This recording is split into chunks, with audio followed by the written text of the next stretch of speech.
ladies and gentlemen, this is Trisha with Insectopia, here with another bug to draw with you. I see that Susan is in the chat right now.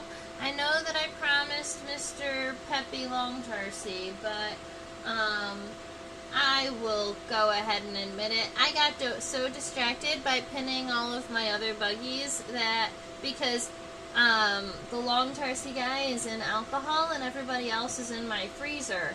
So, a lot of my other insects are in my freezer right now. So I was emptying out my freezer and completely forgot that there was a vile buggy I was supposed to pin. So, I'm hoping to remember him next week. There's a pretty good chance of me remembering that.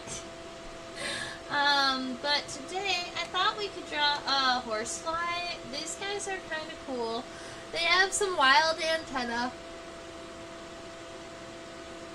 and some really fun little mouth parts, and this is a new specimen for me. I collected it in Kentucky last weekend, Sunday night. That was this week. I collected this specimen on June 16th. That night in Kentucky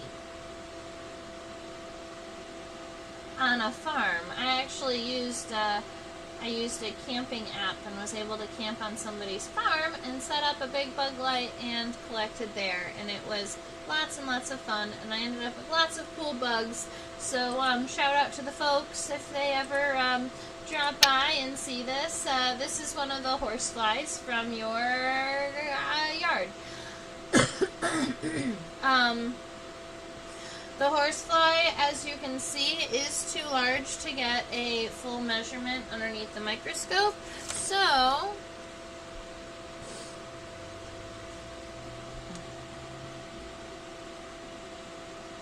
in inches from the front of the head to the back of the abdomen, this specimen is about 7/8 of an inch long. But if we want to measure that in centimeters, oops, don't knock the pin. If we want to measure that in centimeters,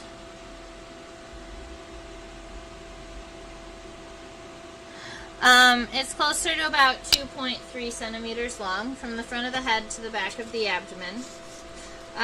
This is a decently sized horsefly here.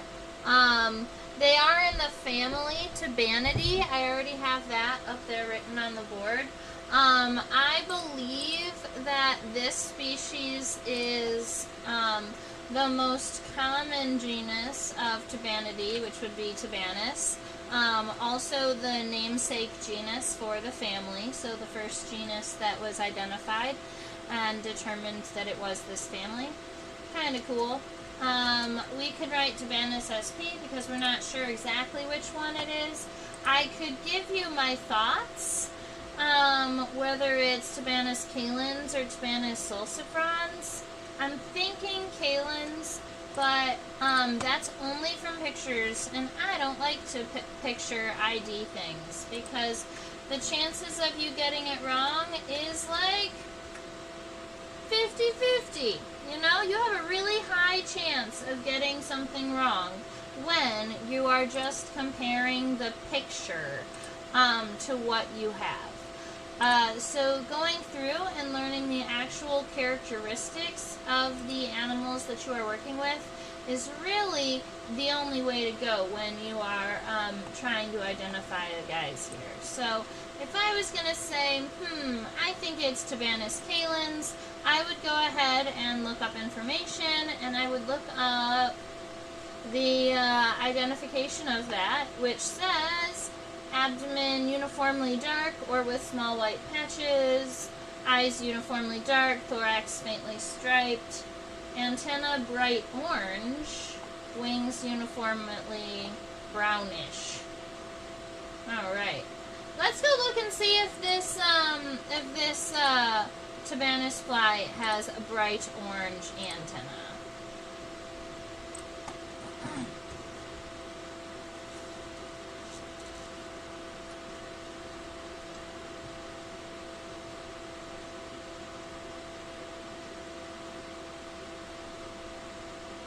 the stabby parts. Alright, the antenna. Oops. I didn't get this moving for you, just for me. There we go. I would say that those antennae are fairly bright orange.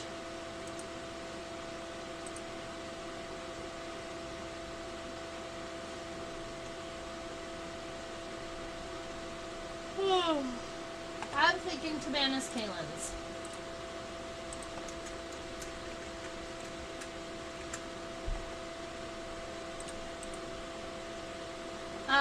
So when we're looking at, but I'm going to leave it as Tabanus SP because we are 100% sure of that. When we're looking here, we can see both mouth parts and the antenna. So up here in the top, this thingamabob here, those are actually the antenna. And all of this stuff down here, those are all those are all mouth parts.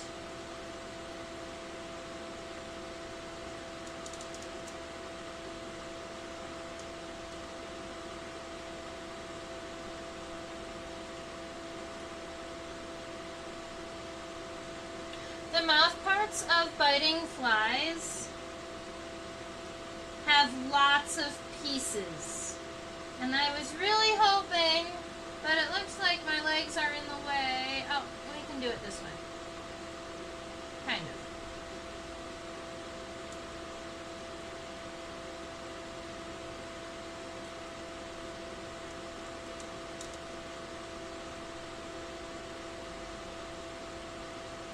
There we go, that'll work. Alright, so as we are looking at the mouth parts here, we have this little thing up on the top. This is a palp. So this guy right here is a palp. Modified. It's likely a modified labial palp. But don't quote me on that. It's definitely a palp. When you're looking right about here, these are the stabby parts. So in a horsefly, if it was going to come and bite you, it doesn't actually chew. It kind of uses this really sharp knife-like part to stabby, stab, stab, and then it makes you start to bleed. And then if you look behind that part, you can see that this big dark piece here, that's actually a big giant sponge. And it is sitting like this right now, but it can come out and flatten out, kind of like this. And because, well, maybe it's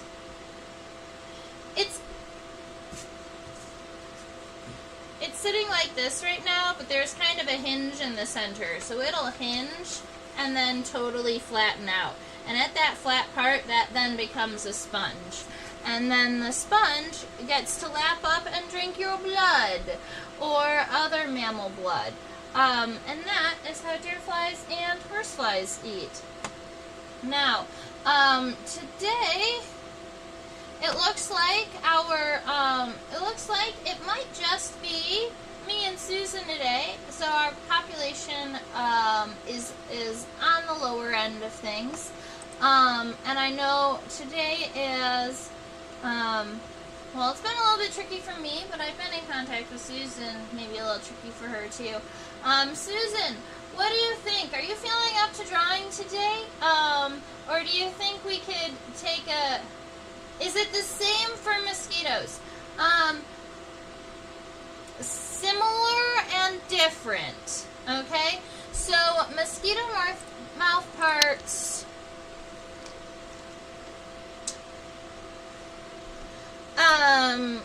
the robber fly here has these kind of really sharp, poking knife parts, and then a thing that comes down and is going to flatten out and kind of turn into this piece here, and that has kind of uptake hairs. And so where the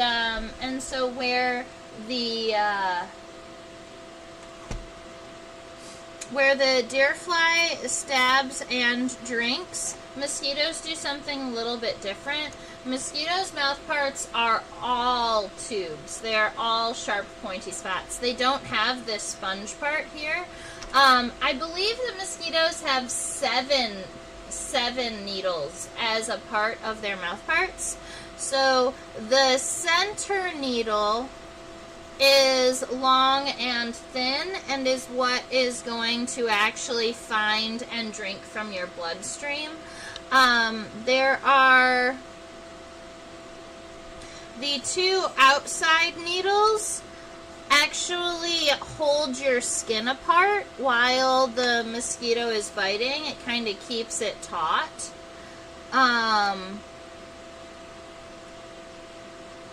And then, you know, here's the deal. There's a really, really cool YouTube video about mosquito mouth parts. Because they have parts that are going to hold it open. They have one that injects the anticoagulant so it can drink. They have another that kind of heat senses or senses where the actual vein is. But I believe it was National Geographic that did this really cool video on mosquito mouth parts and the use of all six needles that they use to suck your blood. So let's see, copy and paste. There you go. So that video, that'll get you a whole bunch of information about how mosquitoes use their mouth parts. And it looks like we have a bonus viewer. Yay, welcome. If you would like to chit-chat with us in the chat box, please feel free to do so. And if you find that you can't chit-chat in the box, it's because you're not subscribed, so go ahead and do that. Are they all modified from the usual mouth parts, labial palps, etc.? Yes. So, no matter what our mouth parts look like, they are all modified from the same series of mouth parts. The labrum, the mandibles, the maxilla, and the labia. Along with the maxillary palps and the labial palps. So, when you're talking about something where you've got like 6 individual fine needles, it's like the outside parts would be equivalent to the upper and lower jaws, the labrum and the labium. And then as you go into the center, you get closer to the mouth parts. Yep. Alright. I'm sorry if I feel a little bit under the weather today, but I think that we should still be able to draw, so that's fine. If I grab my head a little bit, it's just because I have a little bit of a headache today, but we are going to draw through it. And it's been the first heat wave here in Michigan, so the first heat wave of the year when the weather is still about 80 degrees after the sun goes down. That is when our big silk moths start emerging. So that's the Cecropia, the Polyphemus, the Luna moth, the Imperial moths, the Io moths. All of those started emerging about 2 days ago here in Michigan. And I have been actively setting up big 1,000-watt mercury vapor and metal halide bulbs, and doing a whole lot of black lighting. So I have all kinds of cool buggy pictures that I'm going to start sharing, hopefully. And then I also have new specimens that we are going to be looking at and drawing. I actually picked up a fly yesterday that I'm not even sure what type of fly it is. It looks really cool, so I'm excited about identifying it. Alright, horseflies. So I'm thinking, because this horsefly is so cool from a lateral perspective, because you can see all of the fun little mouth parts, that is definitely how we should be drawing our horsefly today. So we're going to sketch it from a lateral or a side perspective.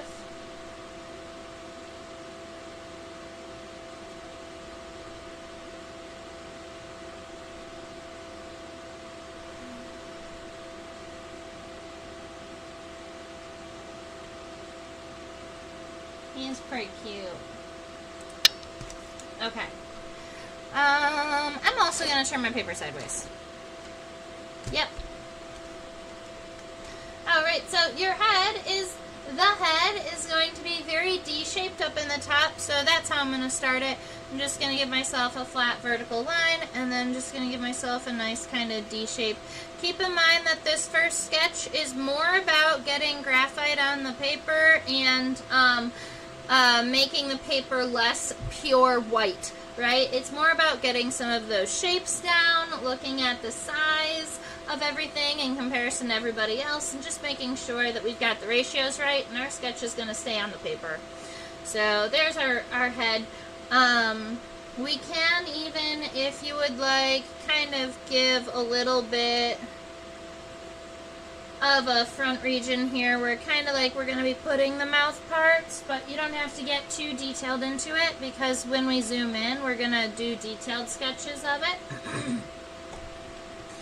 Flies' heads are on a post, so they can turn their head in all kinds of directions. And so, I actually did a decent job keeping its head straight. Right after flies die, a lot of times their heads are going to turn all wonky. And then you have to get your pin involved and make sure that the head dries straight. Because if it doesn't dry straight, then your fly is going to have kind of a cockeyed head for its whole life. The rest of its life. Alright, so after our head, we've got this thoracic region here, so coming on up. The thorax tends to be a little boxy just because this is where all of the wing muscles get connected, and all of the leg muscles get connected, and for that reason, they have to have, it has to be kind of square so that all of the muscles can connect and pulse correctly. So if we measured approximately, let's see, like right about here, kind of like the bottom of the eye, but not the bottom of the head, that is going to, that can be a line that comes across. That's a lateral line. That is actually where the antenna, that is where the wings are connected. And because we are working with a fly, it only has 2 wings in comparison to all of the other insects that get 4. So let's see, the wing connects right around in that general vicinity, and then we do have body underneath that lateral line, right? So this lateral line, oh, I want it to be higher. The point of this wing should be right here on that line. There we go. And then we've got legs underneath it, so just gonna go ahead and come in here and then bring it on up to where that lateral line connects. Alright, that's how our thoracic region is going to look. When we add our legs, the front leg is going to be coming out right about from here, and it's going to be going forward. I'm going to cut it a little bit short so that we don't lose those mouth parts, and I'm going to bring it down right about here and forward. Notice that that second segment of the leg, the tibia, is not incredibly long, so make sure in your first sketch, if you're just doing stick legs like I am, just make sure that that tibia doesn't get too long. The middle leg is going to be copy and paste to the front leg, except that you're moving on back a little bit on the thorax, and it's going in the opposite direction. So instead of moving in a forward direction, the middle leg goes backwards. So something along this lines. And then with the hind leg is still connecting to the thorax. So it's still connecting right here at the very, very end. But the femur is going to project outward a little more before the tibia comes down and the tarsi go out.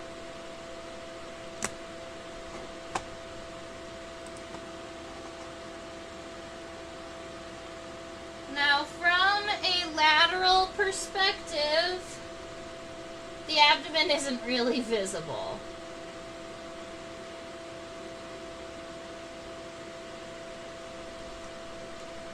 So we're going to go ahead and draw the wings here. The wings kind of come up. You're going to want the wings to come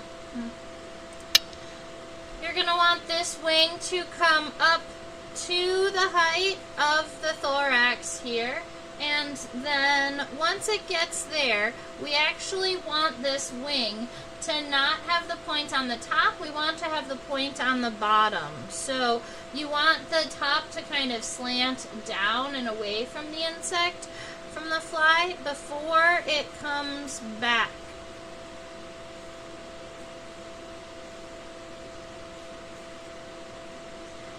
Alright, so something along those lines. And then we have the, there is an abdomen here, so you can add maybe a little bit of an arch here just to make sure we know that, yes, there is an abdomen here. It's just completely underneath the wings. So you can always kind of make that region darker a little bit if you want, because the abdomen is going to kind of show off a shadow through the wings. So that's something that we may want to look at doing. And then we get the wing from the other side. So where the wing from the other side is still going to be connected to the lateral, it's also going to be coming up and meeting up here at the top. So maybe just having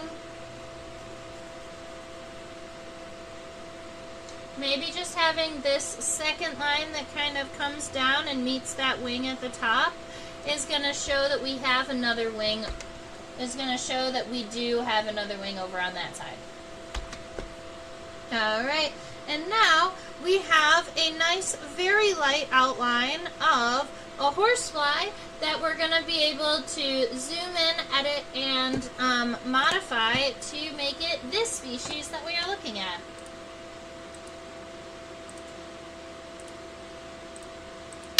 The wing is sort of paddle-shaped. I can see that.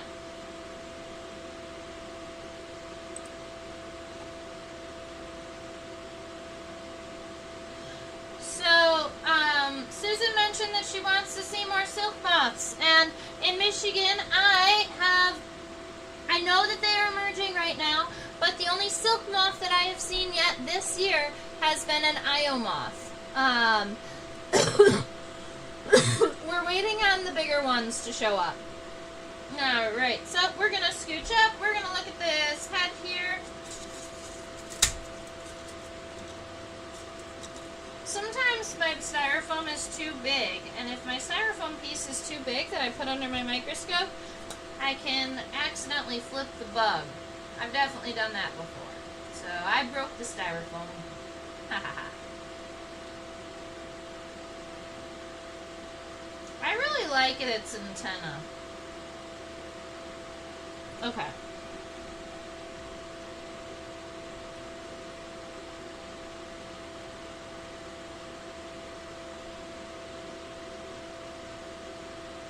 Alright, so this is the horsefly from a lateral perspective or viewed from the side.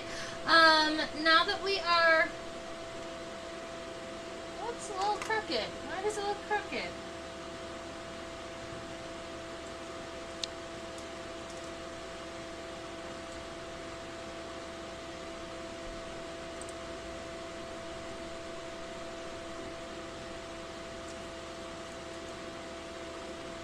So here's some funny camera magic for you. I have a trinocular microscope, but when I put the camera on, I lose the left eyepiece. I don't use it. I only use the right eyepiece. And my camera uses my left eyepiece. And sometimes the difference between the left and the right eyepiece is strong enough that there is a shift in the angle of the insect, because it's looking at it from the left and I'm looking at it from the right. It's funny, because it's something you would never think of. Alright, most of the head is an eye. Alright, in fact, most of the head is two very, very, very large compound eyes. So that's what we're looking at here. This is our head. What I want to do is start off from the very top and put a nice dark circle that comes all the way down and then all the way back up. We're essentially just filling this entire region without using the corners. I want to make sure that the compound eye stays nice and rounded, but within this space, within this space, the horsefly gets the entire thing as a compound eye. So you can go ahead and make that nice dark mark. Now, along the back side, you do have that little bit of additional exoskeleton here. So we're going to wrap around the back, come all the way down to the bottom. Now, we do have mouth parts all in existence here, but I think that there is a strong enough differentiation between the head and the mouth parts that we can just complete this circle and then add the mouth parts to the bottom. So I'm going to go ahead and take the bottom here and circle it all the way around. The one thing I want to make sure of is that I do leave enough space for those antennae to come down. So I'm going to bring it up and then maybe connect it kind of where the eye flattens out up at the top, just kind of pulling that kind of down a little bit. So you'll notice the bottom of the head is going to look a lot flatter than any of the other regions, and that's just because that's where our mouth is coming out and our antenna. So there are other things that we're going to be connecting to that spot. Now, you know me, I like to go ahead and add cross-hatching or diagonal lines in both directions. That was a really sloppy cross-hatch, but that's okay. I like to add cross-hatching in both directions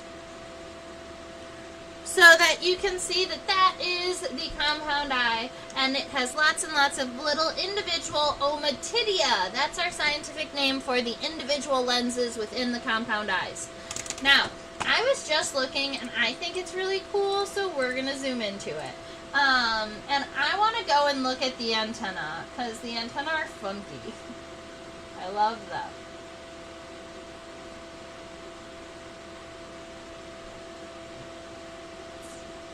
So the antennae are multi-segmented, alright, just like many other antennae, and they're going to have the same name types.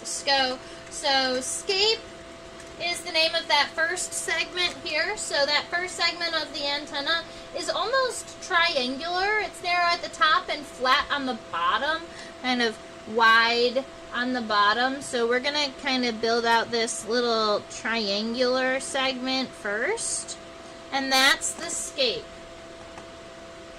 And then we get the pedicel. The pedicel is going to be this next kind of larger, oddly shaped segment that I'm not sure exactly what it looks like, but I feel like it looks like something else. So it's got a forward-facing point and a backward-facing point, and it ends right about here. So this whole thing would be actually considered the pedicel.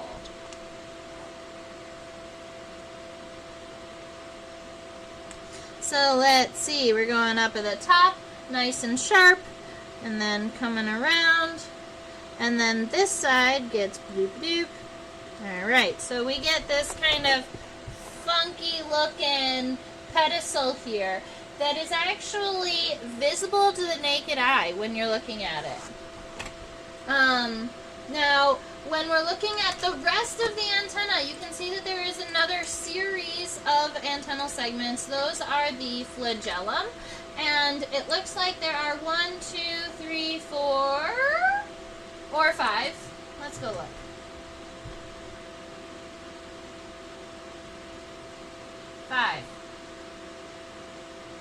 There are 5 segments to that antenna. There are 2 in that last piece. Easier to see with my naked eye than it is on the camera.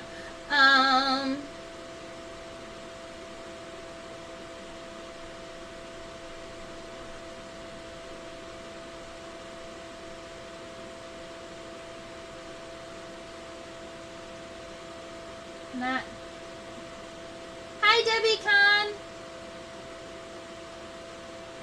I am glad that you can make it. Welcome. I'm sorry if I've called you Deb in the past. Alright, so that is 5 segments coming forward. 1, 2, 3, 4, 5. 1. And they all get narrower.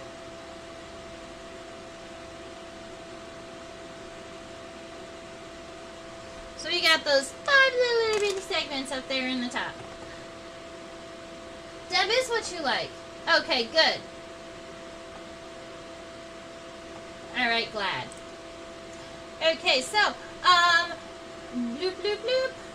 Susan asked me if I can zoom into the eyes, especially near the front.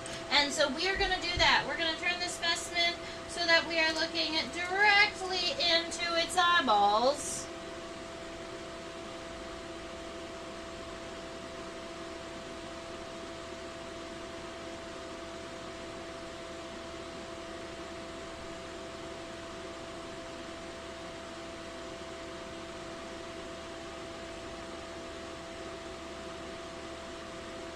A really shiny part right in between its compound eyes.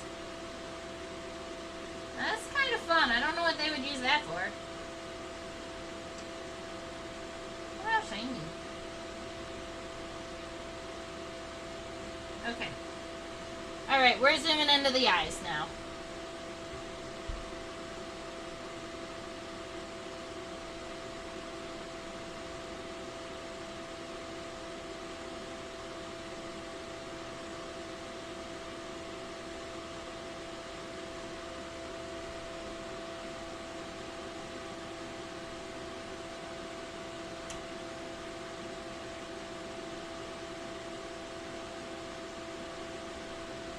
Sometimes because the eyes are so dark, it's difficult to get a texture happening.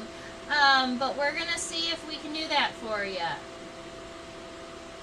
Have I ever dissected an eye? I have not dissected. Ooh, this will be good. We're going to go right here where there's reflection of the light.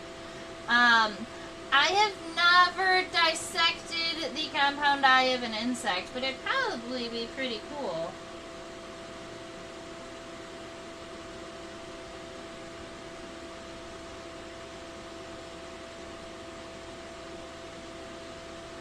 So the Ommatidia seem to be less of in a hexagonal pattern and more of in really wide arches that are going out from the center.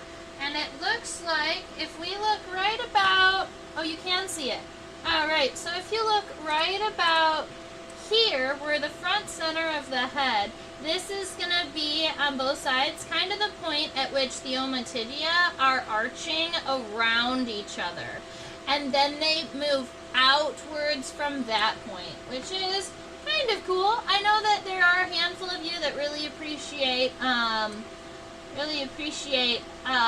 insect compound eyes. And you can see that arch really nice and neat right here.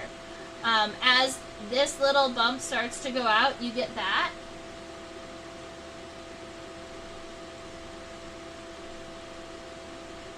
And honestly, I think that that pattern goes all the way through the compound eye. There are no hairs on the compound eyes on this fly. I've looked for them.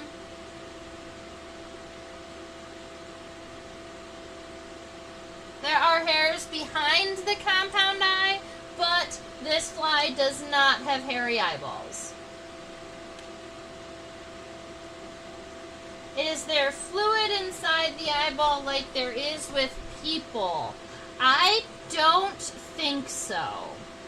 I have never dissected a compound eye, and I have also never taken insect physiology. It's one of those classes where I would have loved to have taken it, but I just never fit it into my schedule. So, with physio, I get a little bit, it gets a little bit trickier. But I believe that the connection in between the compound eyes, in between all of the Ommatidia, is more,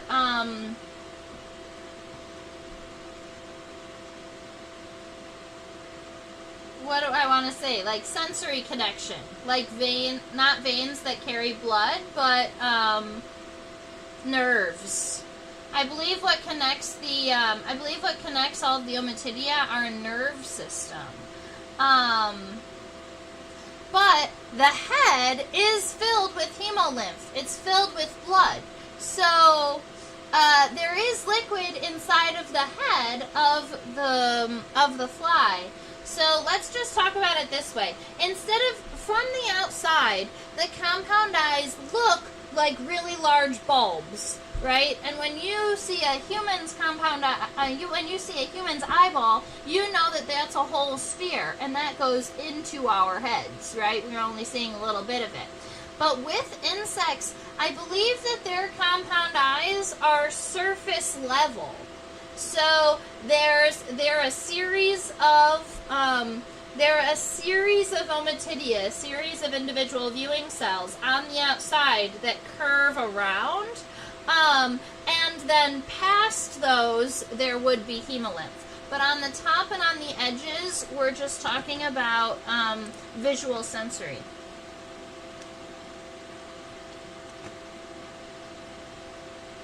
How do people dissect insects? Generally, when people are dissecting insects, they use a dissecting probe. My dissecting probe is in my backpack right now, so I don't have it with me. But it is essentially it looks like the handle of a paintbrush, but on the end, it looks like an insect pin. Like very, very thin, very, maybe a little bit thicker than an insect pin. Probably a size 7 pin, where it's a little bit thicker, a little bit longer, and it's like a pin on a stick that helps you dissect insects. So it's not really a scalpel that people use. Is there a brain in the head? Do they have a central nervous system? Yes. Their brain is a cluster of individual nervous cells.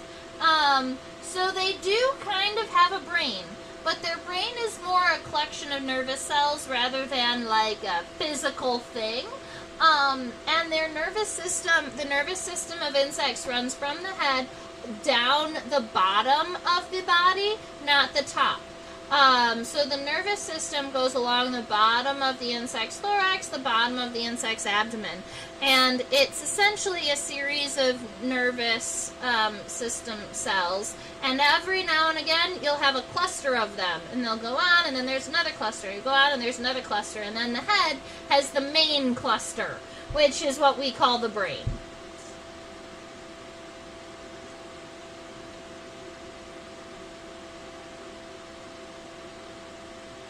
No insect Einsteins. No, but there are insects that can learn. There are insects that,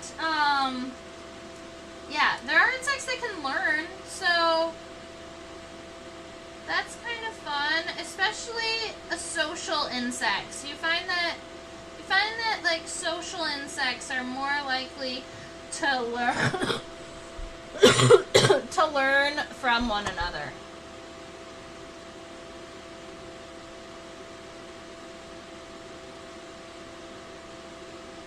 I mean, I love the thistledown velvet ant, but what are you making reference to in that? I don't think that it's brainy either. Alright, I'm going to erase this little mouthpiece that I put here just to remind me that I didn't want the leg to interact with this mouth here. And now I've got all of this space to add all of these fun mouth parts. This one that's along the... this one that's along here and arches forward, that is a palp. Alright, we had a discussion earlier whether we thought it was a maxillary or a labial palp, and I believe it's a labial palp. I believe it's an adapted labial palp, because I think that the maxillary palps are actually what have made the sponge part of the mouth part. The thistledown is like Einstein's hair. I get it. I get it now. I'm following. That's funny. Plus, you can see that this palp looks like it's coming from the base of the head and then working its way forward. And if it was coming from the back of the head and it worked its way forward, that means that it was originally kind of connected to the bottom jaw rather than to the maxilla, which is a mouth part that is just under the mandibles. So there we are. We've got the labial palp that's moving forward. You've got two really sharp stabby parts. Those stabby parts are going to help this fly stab mammals and drink their blood. Whether that is a human mammal or a deer or a cow, that is yet to be seen. But these horseflies, or a horse, these horseflies do bite and they do hurt. And when I say bite, I mean stab. They don't actually chew anything. They don't have mandibles. Alright, so we've got the two stabby guys there. And the labial palps, I was trying to get it focused. There we are. Now, the underside is where you have that, after they stab, they need a way to actually drink the liquid. And that is what they use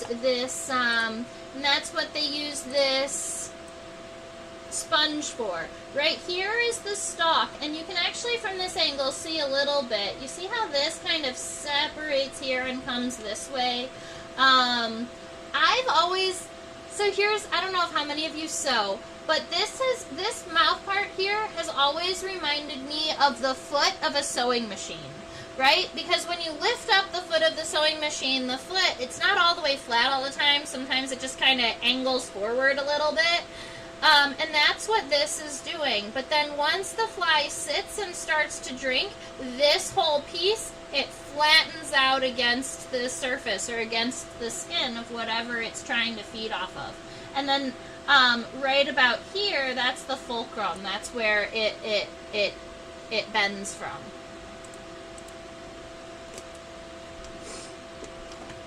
So here we are, we're going along the back. We've got the back of this sponging mouth part, and then just make sure that you have that sponge that's going to be nice and round. And what I'm going to do is just make it kind of angled forward just a little bit to show that it exists here. And then I'm going to pull it back. There's a lot of mouth parts happening here, but we have at least gotten them all, and I've been able to describe them all, so I'm actually pretty happy with that. Bumblebees can learn how to work a particular flower.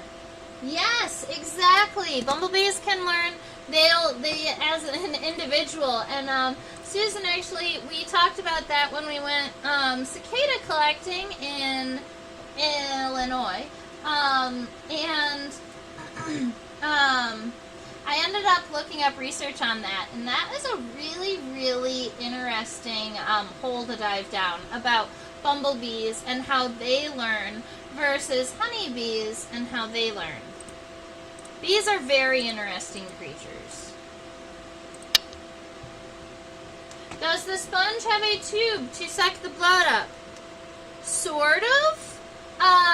Here, I'll give you a little bonus side drawing over here. If you are looking at it from just the perspective of that kind of the foot here, the sponge part, you've got the stalk part, and then you have the sponge part that flattens out kind of like this. Now, the bottom of the sponge doesn't have any holes in it. Not really. Not like a straw that is going to suck. The bottom of the sponge has a whole bunch of hairs. And these hairs would be considered uptake hairs.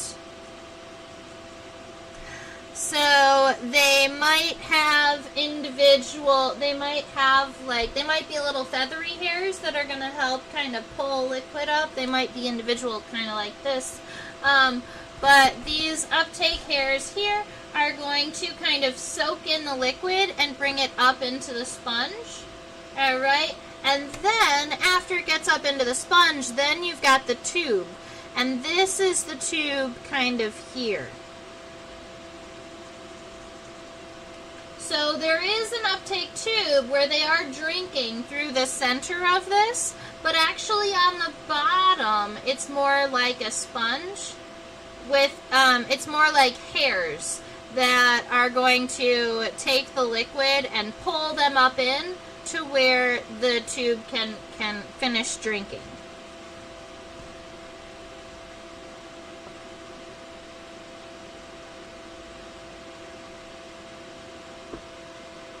Okay, and that's how that works.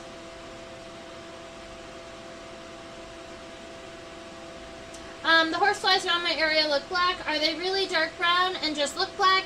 No, there are actually truly black horseflies. In fact, the horseflies that you see that are all black are Tabanus atratus. They are the black horsefly. All right, that's actually their common name. So if you see a pitch black horsefly, you can find them around the country, and that's Tabanus atratus. I'll write that here. I believe that at some point we did draw a black horsefly together.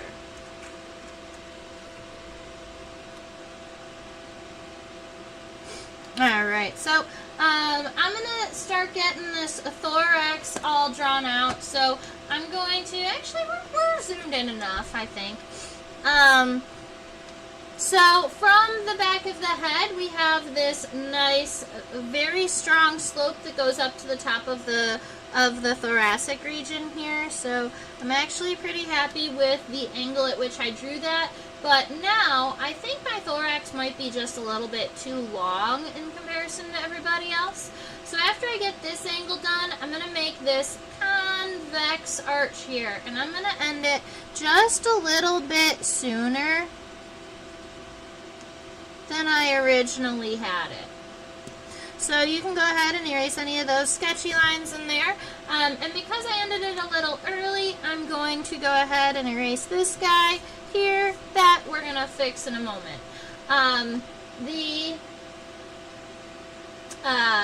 thorax does kind of cut over pretty evenly, so I'm going to just come straight down. But I don't want to go into this wing here because the wing, because you can't really see anything underneath the wing on this specimen. Alright. Now, I still have this kind of lateral line here, and there's a reason for it. You can actually see the differentiation between the top of the body and the bottom of the body. So, this is your dorsal here, this is your ventral here. And right here, this line, that is your lateral line. And sometimes seeing that line is going to make it easier to draw your buggies. Sometimes being able to see it is going to help you get the ratios right, top, bottom, front, backwards. So it's just one of those things that I tend to watch out for. So from the front of the head, this lateral line does kind of move. It has a little bit of a downward point, probably right around here. So right about at the spot where this angle turned into your arch rather than an angle, we're going to take it down. That is going to be the V.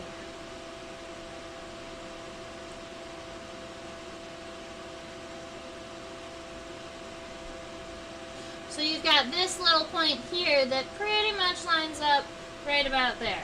Now I'm thinking, do maggots have the same kind of mouth parts? What do they live on? Maggots have really different kinds of weird mouth parts. I've not done a whole lot of research on how their mouth parts work, but I do know what their mouth parts look like. So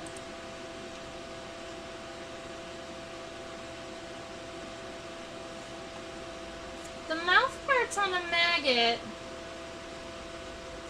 I believe that they do something more like this. I really wish, you know what's funny is that when you look up maggot mouth parts or fly mouth parts on the internet, you don't end up with mouth parts, you end up with anal hooks.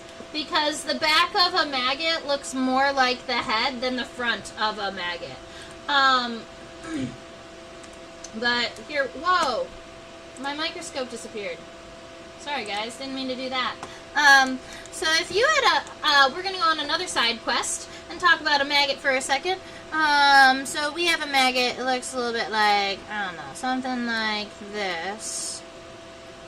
And then back here you may have some kind of flaily thing, and then you have the spiracles. Alright, that's the end of the abdomen. Now, the front of the head here just kind of looks like a point, but then if you were... So, maggot mouth parts are not visible from the outside of the body. You actually have to dissect the head to see them, and they essentially look like two... They look kind of like this. They look like two individual spears with a little hook on the end of them. And I have never watched them in motion, but what I've always kind of imagined that how it worked is that they alternate them like this, and then as one is coming in, it's kind of collecting the food from the other side, like bloop, bloop, bloop, bloop, bloop, and then this guy is out and about in the world, and he hooks on, and they do this. That's how I've always imagined it working, but I have not done research on it, so you may double check me if you'd like. Because not one person on the planet can be considered an entomologist. The topic is just too grasp for one human person. Love that quote. The topic of bugs is just so huge that no one can know it all, and I have to regularly remind myself of that fact because I am always learning new things about bugs.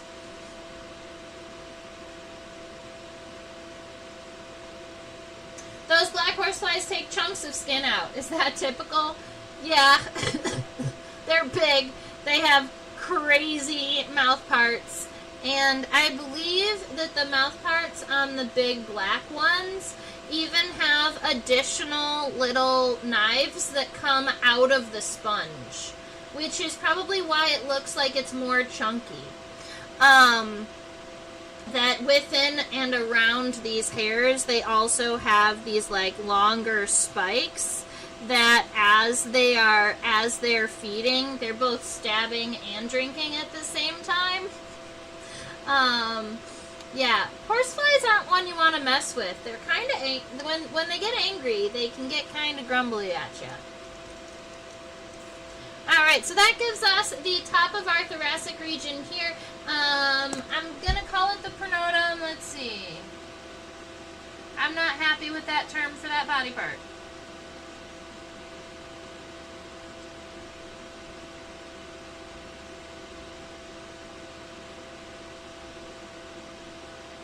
Well, that's weird.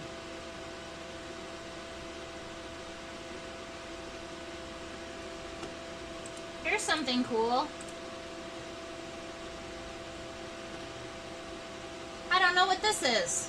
There seems to be a small opening on the front of the thoracic region connected to a little sclerite. So this is a little individual sclerite, and this seems to be like an opening in the exoskeleton, and it's reminiscent of a scent gland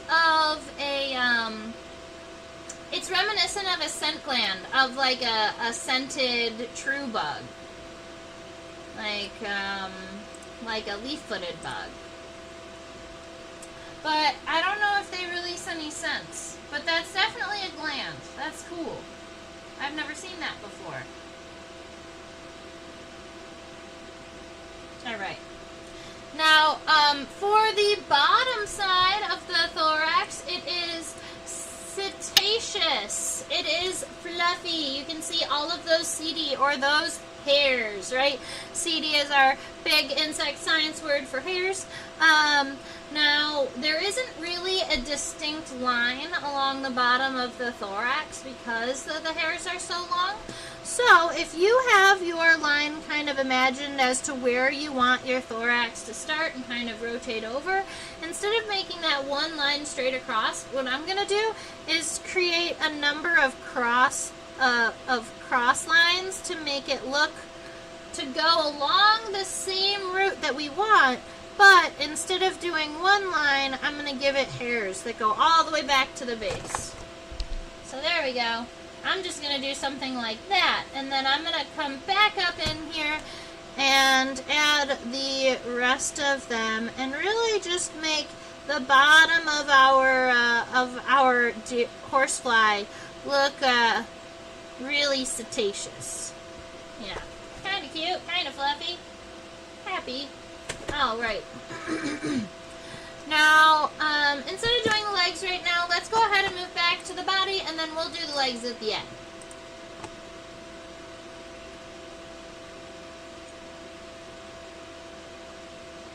Did this horsefly bite you before you caught it?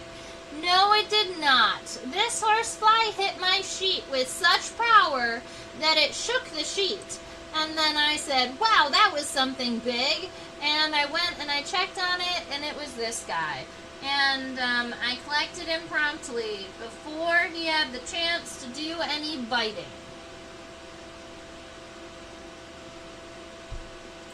Now, I was attempting to see the scutellum, and it does exist right here. It's just really light, so I think that if I turn the light down, yeah, you can see it a little bit better. You see how there's that really, really kind of white, shiny region? It's right here. It's a little bulbous. That is the scutellum. The scutellum on an insect exists in between the wings. All right. The scutellum can be found on beetles in between their elytra, and on flies right around there, and then let's see, true bugs right between their hemielytra. So right around in here, this is where we're going to be adding that additional little space, and we're going to be giving our little friend, a scutellum. Let's go ahead and do that right now. So right about here, it's going to be a little bit lower, and it's just going to arch up and then come down. That's our scutellum. And then the wing is going to come here. Yeah, we're happy. Okay, so let's get zoomed out so that we can see more of this wing.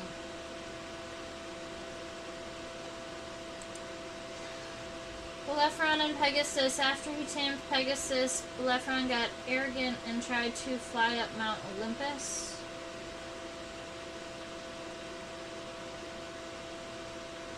Oh! I didn't know that horseflies made it into, like, mythology. Who would have thunk it? So Susan is sharing with us that, that there was a horsefly that went and bit Pegasus and made him throw a god off. That's kind of funny. All right. After zooming out and looking at the shape of the wing, I am mostly happy with my wing shape, except I think that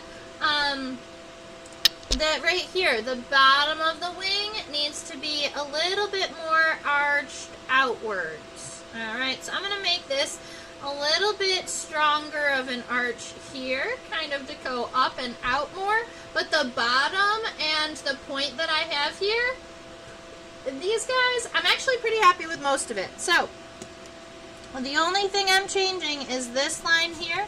I'm making more arched. More like that. It's going to kind of come up. And that makes the scutellum is going to disappear just a little bit more. And that's okay, because we can't see a whole lot of the scutellum in the microscope anyway. And then just make sure that as you are going through and doing the outline of your wing, that it is all nice and roundy. You don't really want any sharp edges on this wing here. Oops, I went too far down.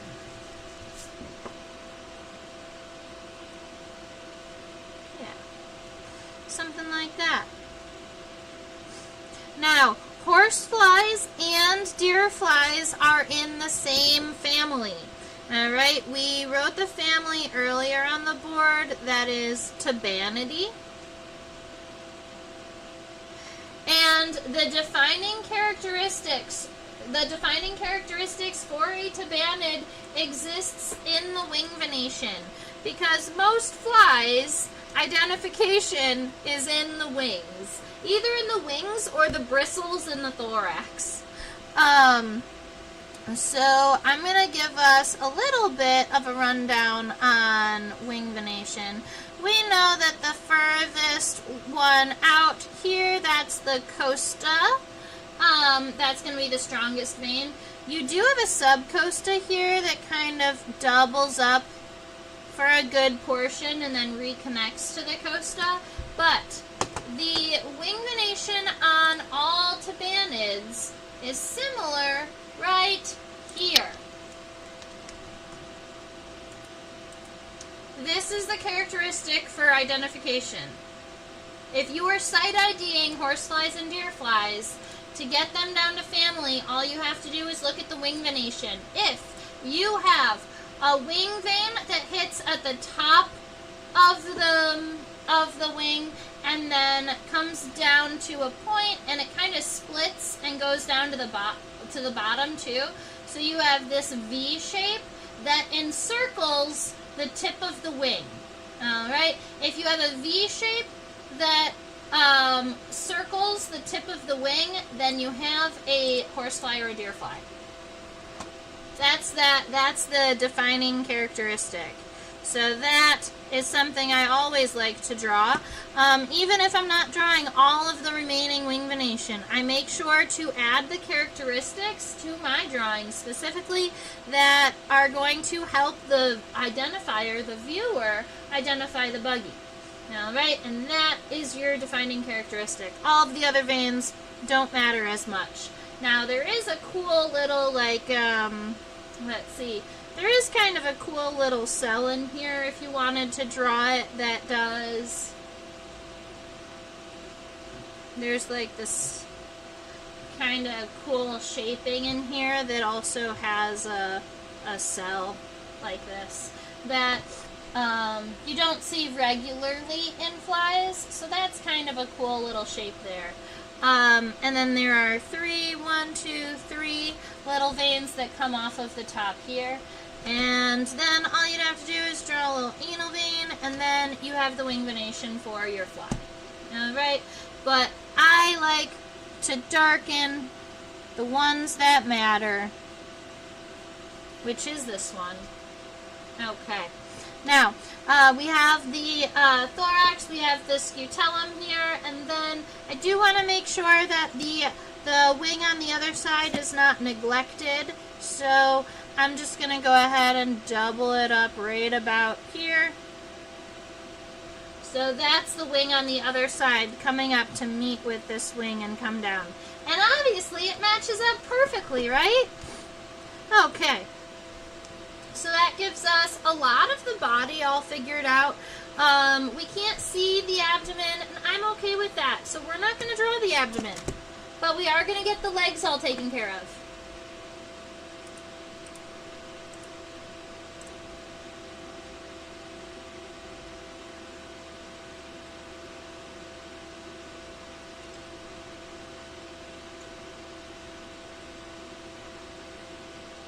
Oh my goodness. Did I really do that? That's really funny. I was wondering why the leg looked funny. So sometimes, just by boring look, good luck or bad luck, I'm not sure, probably bad luck, sometimes just by bad luck, when you pin an insect, every now and again, you can accidentally pin through the hip bone of the insect. And I did that in this case. So right here, you can actually kind of see that the leg is a little bit separated from the body. That's because when I pushed the pin through, the pin actually popped the leg off, but it went through the base of the leg, so it stayed on the pin. So the leg is technically, I guess, separated from the bug right here, because you can see the pin right here, which is wild. But that's okay. Everything is fine. Alright. So now we get to draw some Legos. Alright. The front leg is connected right about here. So it's a little bit after the point here, but it is in front of the wing. So we're going to connect it right around here. And the parts of the leg, let me put them up for those of you who may not have seen them before. We have the femur, the tibia, and the tarsi, without a G. No G in the word tarsi. Femur, tibia, tarsi. So the femur is that first longer segment that goes from here all the way up to about the mouth parts. But in my fly, I'm going to imagine that the leg is coming a little bit more out towards me, and therefore it can look a little shorter. So we're going to say that the femur is right about like this, because I don't want to mess with the mouth parts. Alright, we've got the femur. The tibia is going to come straight down, and it goes a little bit longer than the mouth parts. So we've got that tibia coming down. Admittedly, I made my tibia a little bit too narrow. This tibia is not really thin. It has some structure. It has some strength to it. So I made it a little bit lighter. And then for tarsal segments, it looks like it has 1, 2, 3, 4, 5. Let me double check on the microscope. Yep. So one kind of longer rectangular segment that is actually significantly longer than everybody else. So that's that first tarsal segment.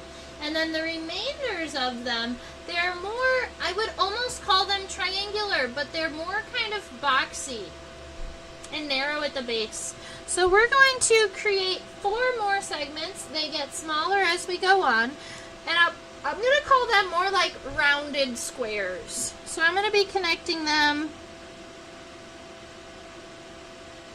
kind of like this. Let's see. If I was going to draw it bigger so that you can see, I would draw, oops, not right there. If I was going to draw it bigger, I might draw a longer segment, but then the next one, it's going to start a little bit narrower. It's going to come out, but instead of making it really triangular, I kind of make the edges mostly parallel. So this is going to be how I draw my tarsal segments, just very small. Oh, you know what? Bell-shaped. Bell-shaped. I like it. More round and wide, not triangle.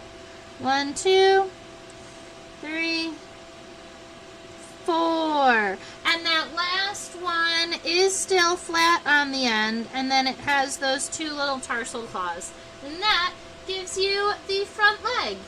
Now, the middle leg on this fly, I'll admit, is a little bit, I don't know. These legs got a little wonky. That's okay. Here we are. But we want them to be facing backwards. So we're going to go right underneath the wing for this middle leg here. And we're going to essentially copy and paste the front leg, and we're just going to move it in a backwards direction. So right around here, that is 1. Coming back. 2 is going to come down. That's the tibia.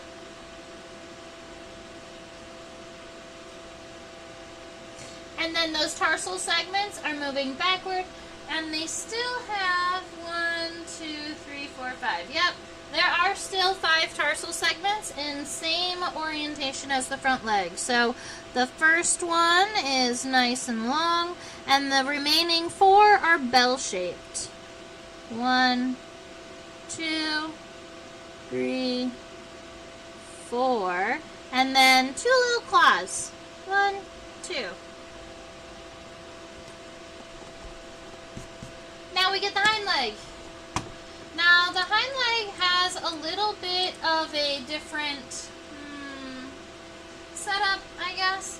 The hind leg you can definitely see the coxa on, where you can't really see the coxa as well on the front and middle legs. It's definitely something that is more kind of in play on the hind leg.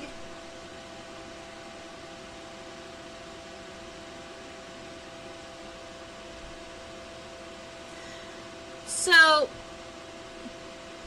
it's going to be, you're going to laugh at me, but the coxa is going to come out pretty much right underneath where this leg is. Alright, so we're going to add a little, it's going to look mostly like a little square here, and it's going to come out, and I'm going to end it just before the tibia. That is the coxa for the hind leg, and maybe it should be just a little bit wider to make it look like a real true, to make it look like a real true part of that thorax there. And then the femur connects to the end of this and is going to be coming up in this direction here. So the hind leg gets tucked behind the middle leg, so you can just take those lines and then continue them underneath. Generally though, the hind leg does go tucked underneath the wings here. So if you do not feel the need to draw the leg under the wings, you do not have to. But what I'm going to do is I'm just going to imagine how long this femur would be right around here, and I'm just going to create kind of a shaded space where the femur will go. But I'm going to do it better. We're going to do that better.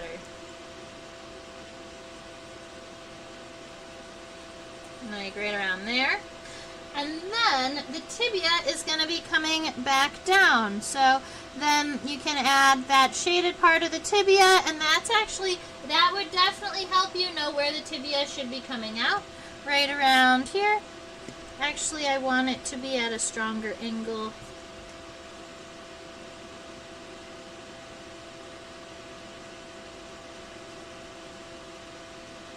Alright, so that gives us an idea of where it's going, and then we can add the actual tibia. Now, the tibia is going to look like it is coming out of the wing, but we know that that is not the case. It needs to be longer. Generally, well, we regularly see hind legs of insects being longer than front legs, so this is not unnormal. This is normal. Alright, 5 tarsal segments. Very similar to the front and the middle leg. I'm seeing those as the same. So, 1 nice long rectangular segment, and then 4 of those little bell segments. 1, 2, 3, 4, with the 2 claws. And the leg does not pass the wing, but it gets pretty darn close, and that's kind of what we want.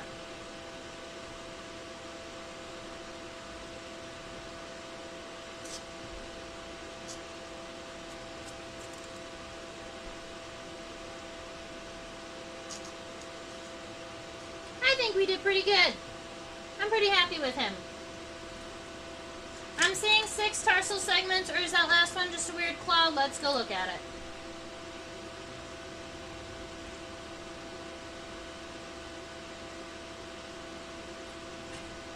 One, 2, 3, 4, 5. There is 5. There is something called a pulvuli down there. A pulvulus is singular. Derp. Alright, so if you were to truly zoom in at the base of any of these legs, in fact, what you would see, the end of the leg is going to be kind of abrupt for that last tarsal segment. Then you have 2 claws coming off of the edge here that are a little wider at the base, sharper at the tip, kind of like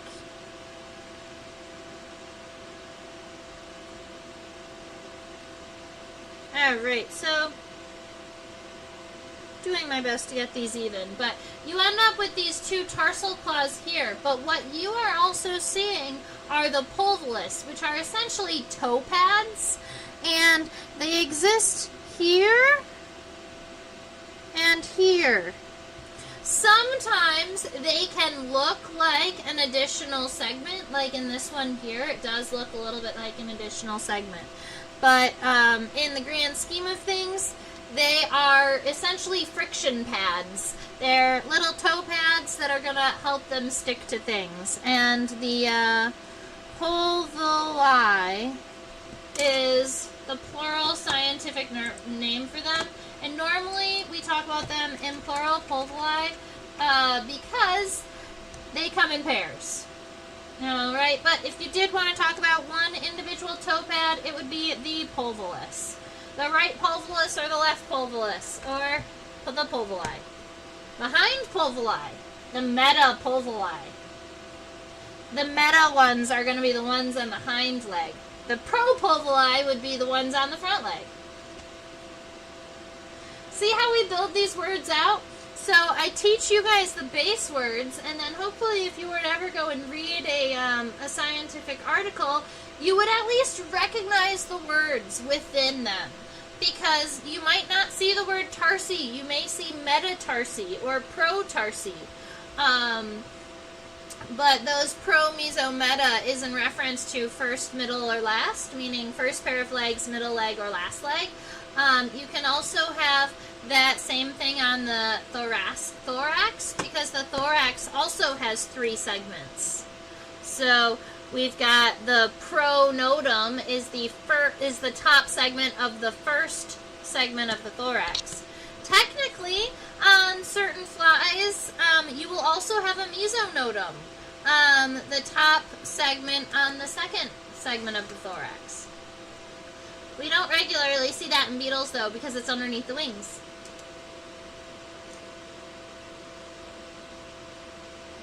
Not enough tibial spines on this guy. That's true. He's got no spines.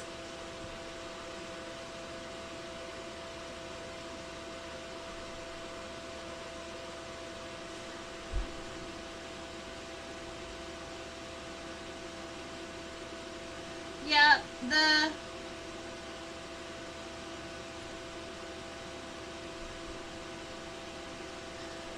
Procoxa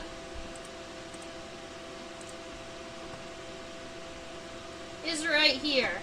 I put my pin through it. This is the Procoxa. It's very little, teeny tiny, and it's at the base of this leg, pretty far away from the head.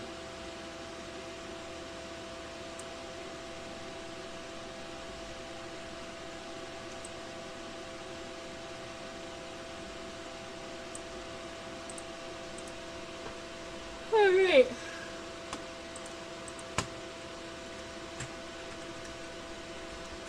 Somebody asked earlier about maggots, and it's got me thinking about specifically deer fly maggots, tabanids, and I do believe that tabanids are aquatic. What's funny though is that I don't know if I ever actually put that together until one of you asked me, that the whole life cycle, I believe tabanids, grubs, are fully aquatic.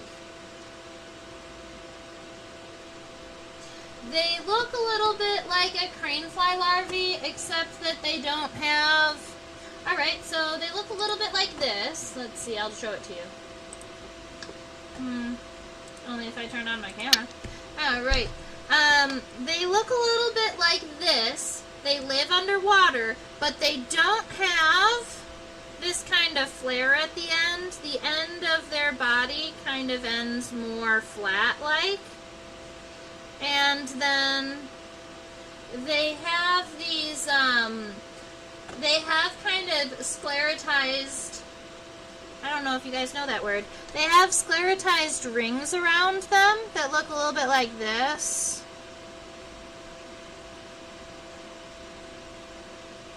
They almost look like they could teleport somewhere.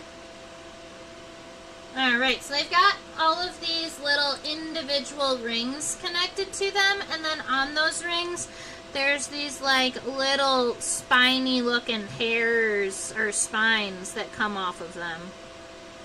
Just in the backwards direction, not in the forwards direction. And that is what tabanid grubs look like when they are maggots. This is what tabanid maggots look like. Very Jetsons. True. Maybe that's why it reminded me of teleportation. Alright, so we are closing in on the end of class. I'll admit, hi. You guys, have a lot more energy now than I did at the beginning of the live stream, so I really appreciate all of you coming on and chit-chatting with bugs about me, or with me about bugs, because this has been a great time.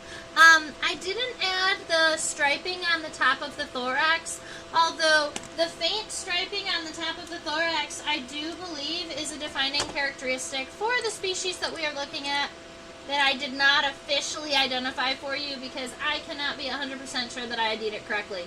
But I'm thinking Tabanus, with the one that starts with a C, Kalens. And it has this very kind of light striping on the top of the thorax. So if you wanted to add that, I think that that could also be important information for the identification process. So I'm going to add one on the left and one closer on the top because this is a lateral view, so we're only going to see two of what I can see at this moment. And it does look like it goes all the way back to the scutellum. Then I'm going to shade it in because it's not as dynamic as I originally drew it.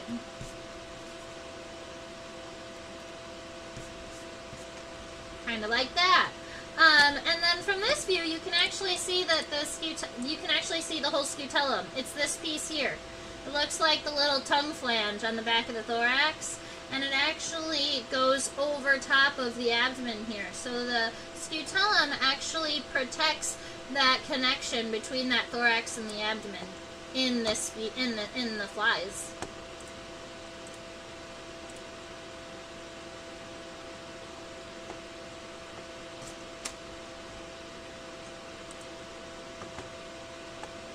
Alright, mantid nymph update. I dropped a couple ants in to see if the nymphs would eat them.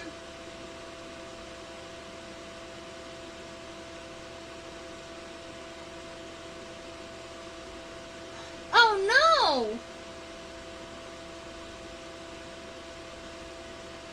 The ants ate your mantids and not the other way around?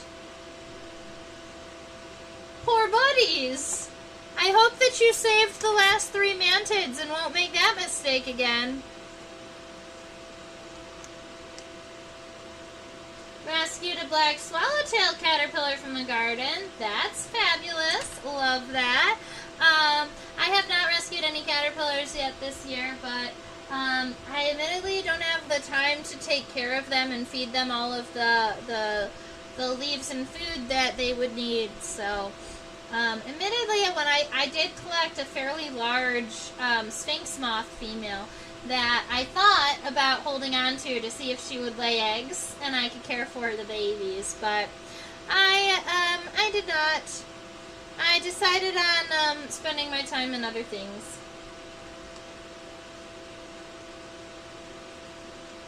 Alright, so that is the end of class today. I'm going to go over here to the closer. I'll go ahead and show you this in full because I know that some of you like to see my my drawings a little bit bigger and in full. Get that shadow out of the way. That's what my fly looks like today. You can definitely tell that it's a horsefly because of that wing venation right here. We also got to talk about the pulvili, or the little toe pads, and we talked about the immature stage, and all of the cool, fun, like, mouth part talks about how these guys bite. I don't know. It's just fun. Alrighty, I teach on a platform called OutSchool. That's for ages kids 5 to 8, 9 to 12, 13 to 18, so students school age can come and join me, and we talk about all types of fun stuff. Today I taught 4 classes on OutSchool, and those included one on the tarantula hawk wasp. So a bunch of kids got to learn about how this wasp stings and paralyzes tarantulas. I had another class ask me to learn about Hercules beetles. So we got to talk about Hercules beetles and their horns and how they go through their life cycles. And then somebody did ask about velvet ants, and you guys talked about the crazy thistledown velvet ant, and I drew one today, so I was actually pretty happy that you guys brought it up too. So we teach, I teach to students using just markers and my microscope, and we go over all types of cool anatomy and biology, and if that's something that you know a little one would be interested in, please reach out to me or use the link in the description box below to get $20 of free classes. That is just a reminder to go subscribe to my YouTube channel if you have not already. Susan and Deb, I really appreciate you guys hanging out all the time. Like, you are always here, and it's the coolest thing, so I really super duper appreciate it. And then down here is my link to my PayPal. It's just where you can drop me a couple dollars for coffee or dinner, or to help me get on the road and to continue to supply insects for this live stream, and to continue to keep my animals fed while I travel around.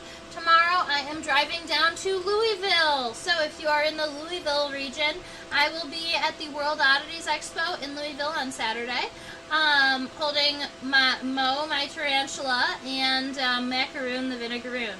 So if any of you are out there in that region, come and join me, see me.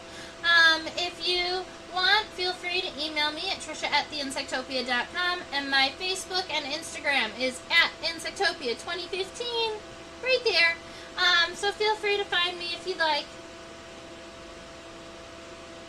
Just a little too young. Alright, so in a year or two, maybe I'll have a couple more students in OutSchool. That would be fabulous. Alright, I hope that everybody has a great rest of their week.